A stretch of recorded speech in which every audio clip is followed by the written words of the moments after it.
So when you look at young quarterbacks in the NFL, I want to shift to the NFC North. Let's talk about Jordan Love and Justin Fields.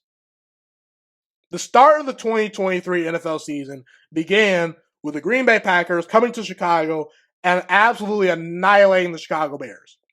And this is a big deal because everyone thought, oh, Aaron Rodgers no longer in the Bears division. This is a perfect opportunity for the Bears with a potential star quarterback in Justin Fields, a new roster that should be improved to go out there and make a statement. And they couldn't make a statement. Green Bay dominated. Green Bay was the much better team. My takeaway from Jordan Love's quote-unquote Packers debut and how his career is shaping out to be versus Justin Fields is one guy in Jordan Love has support and one guy in Justin Fields really kind of doesn't. It's a lot of shaky moving parts in Chicago.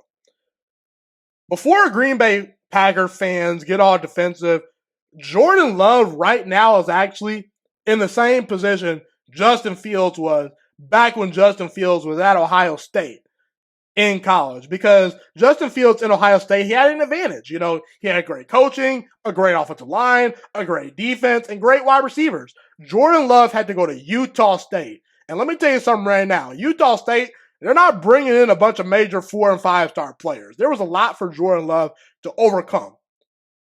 But Jordan Love got the ultimate fortune of falling into the draft into the Green Bay Packers' arms. A historically pretty good franchise.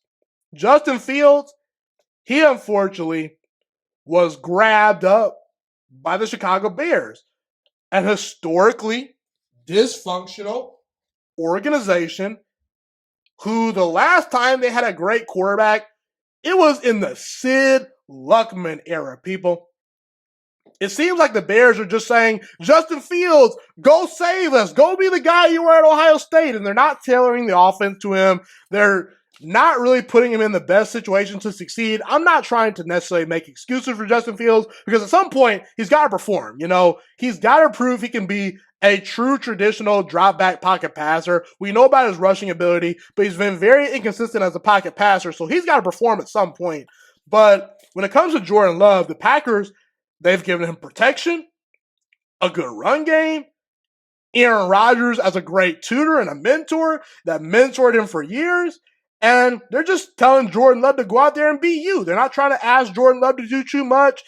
They're not saying, Jordan Love, go out there and be the savior. Jordan Love, just go be you. Not saying Jordan Love hasn't put in the work, because he has put in the work. He has grown tremendously as a passer. And he does have talent. But situation is everything in the NFL. And Justin Fields, he was asked to start early. He was asked to be the savior of the Bears franchise. The Bears are not used to having a great quarterback. They haven't seen a great quarterback in ages, people. Meanwhile, the Packers, they're used to this. They're like, okay, if Jordan Love doesn't work out, we'll find another quarterback eventually. Meanwhile, the Bears, they're hoping and praying Justin Fields is the guy. And it's a lot of pressure on Justin Fields. I don't know if he'll be able to overcome it. All I'm saying, though, is when it comes to Jordan Love and Justin Fields, there's going to be a lot of storylines that we're going to look forward to. And one of those storylines could be, Justin Fields was super talented at Ohio State, but boy, oh boy, he just never could figure it out with Chicago. Meanwhile, Jordan Love, you can say, oh yeah, maybe not as talented as Justin Fields, but landed in a great situation. And it's a great feel-good story because this guy, he got to learn from Aaron Rodgers and he took it and ran with it. And you got to give props to a guy that's able to do that if that's the case. But we shall see how things unfold.